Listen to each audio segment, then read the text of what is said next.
Oxidation and reduction reactions, my personal tricks and mnemonics to learn oxidation and reduction reactions easily. Well, in the school or college, you learn oxidation as the gain of oxygen and loss of hydrogen, while you learn that reduction is the gain of hydrogen and loss of oxygen.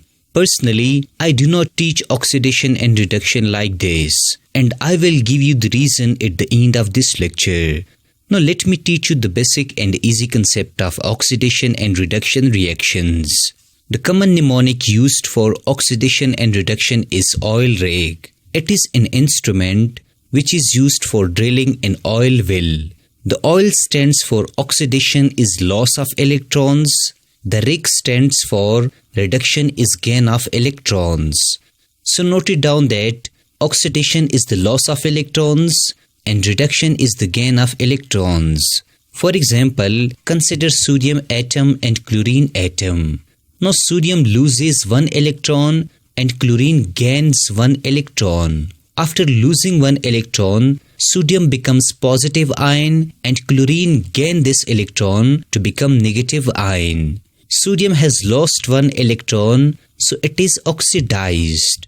Chlorine has gained one electron, so it is reduced.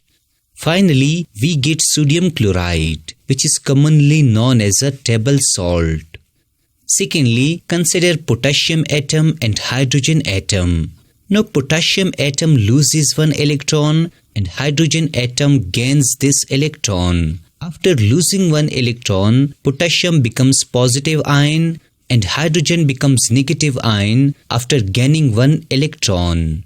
Potassium has lost one electron, so it is oxidized. Hydrogen has gained one electron, so it is reduced. Finally, we get potassium hydride.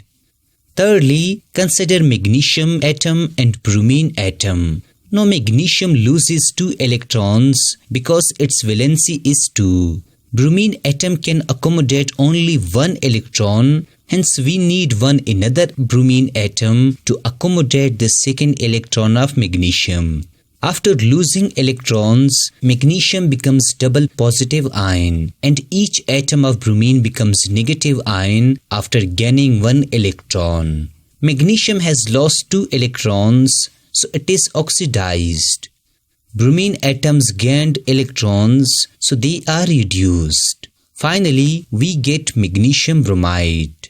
Therefore, remember that oxidation is the loss of electrons, like sodium, potassium and magnesium lose electrons, while reduction is the gain of electrons, like chlorine, hydrogen and bromine gain electrons. Now let me teach you my personal technique of learning oxidation and reduction. Consider magnesium atom and magnesium ion, bromine atom and bromine ion. We can see that metals lose electrons and non-metals gain electrons. For example, magnesium atom is a neutral particle, so the net charge on it is 0. Later, when magnesium atom loses 2 electrons, it becomes ion having double positive charge. This apparent charge on magnesium atom and magnesium ion is called oxidation number or oxidation state. Also, the oxidation number of bromine atom is 0, but oxidation number of bromine ion is -1. Now listen carefully. Oxidation number of magnesium increased from 0 to +2, while oxidation number of bromine decreased from 0 to -1.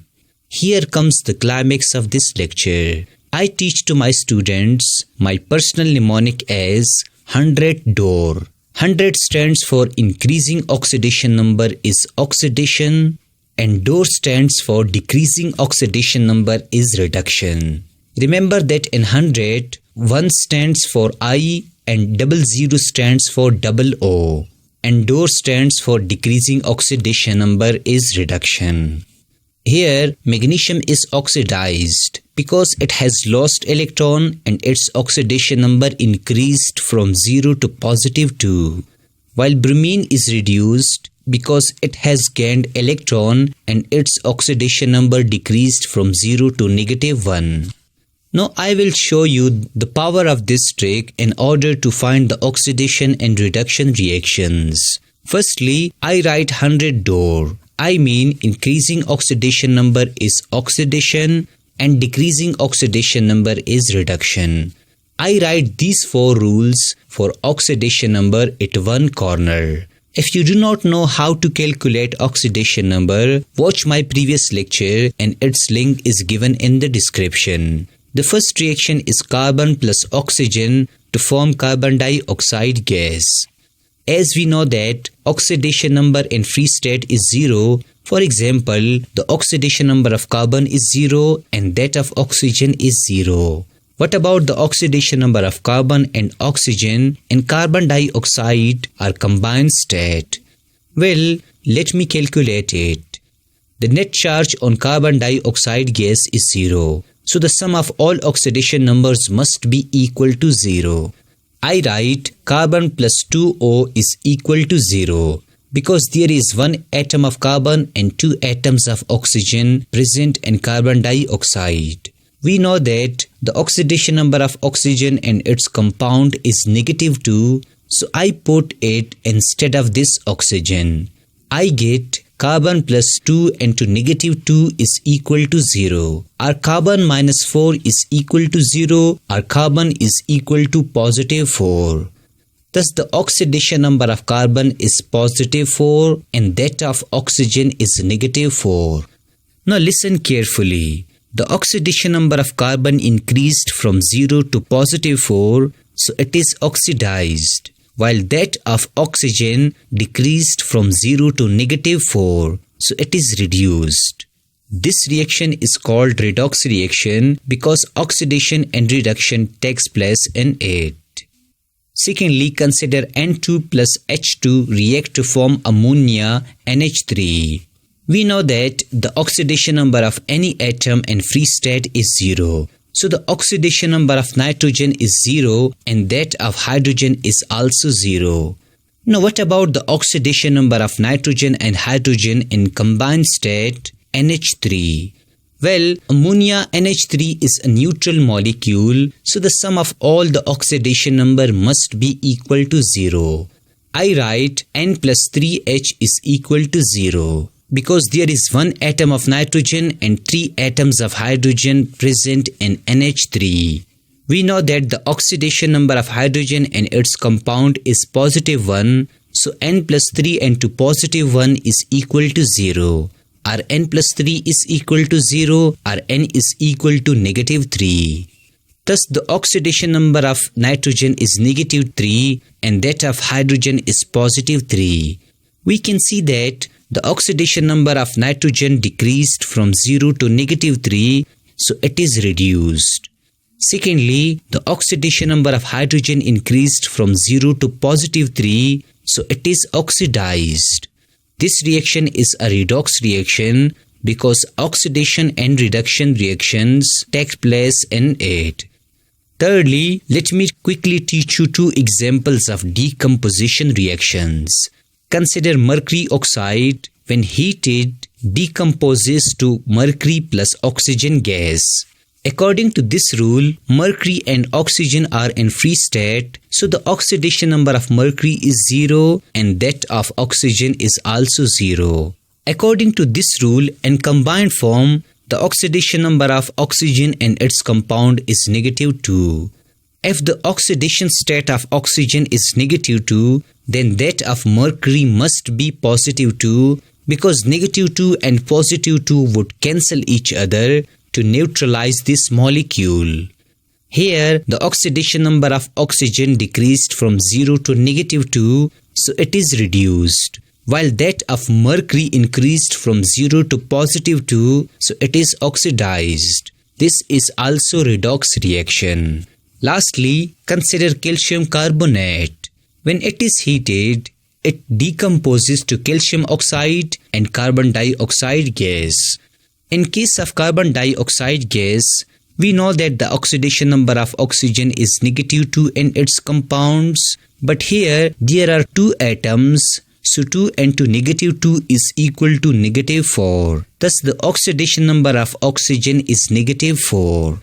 If the oxidation number of oxygen is -4, then the oxidation number of carbon must be +4 to neutralize this molecule. Secondly, in case of calcium oxide, the oxidation number of oxygen is -2 and that of calcium is +2. Now what about the oxidation number of carbon in calcium carbonate? Well, let me calculate it. Calcium plus carbon plus 3O is equal to 0. The oxidation number of metals like calcium is its group number or valence electrons. We know that calcium atom is present in second group, so its oxidation number is +2. C plus 3 and that of oxygen is -2 is equal to 0. So I get 2 plus C minus 6 is equal to 0, or C is equal to +4. Thus the oxidation number of oxygen is -6, that of calcium is +2 and that of carbon is +4. Now listen carefully. The oxidation number of calcium does not change and remains +2. The oxidation number of carbon does not change and remain +4. And the oxidation number of oxygen does not change and remain -6. So we say that no oxidation and reduction reactions take place in this reaction, hence it is not a redox reaction. Thus remember that a reaction may be redox or not a redox reaction depending upon oxidation and reduction. Finally, let me show you that why I do not teach the reduction as gain of hydrogen. For example, consider these two reactions. In this reaction, oxygen gains hydrogen to form H2O. Hence, oxygen is reduced and hydrogen is oxidized. While in this reaction, magnesium gains hydrogen to form magnesium hydride. Hence, magnesium is oxidized and hydrogen is reduced. So, according to this definition, reduction becomes very confusing. Therefore, I do not teach reduction and oxidation like this. I hope that you have learned all about oxidation and reduction reactions.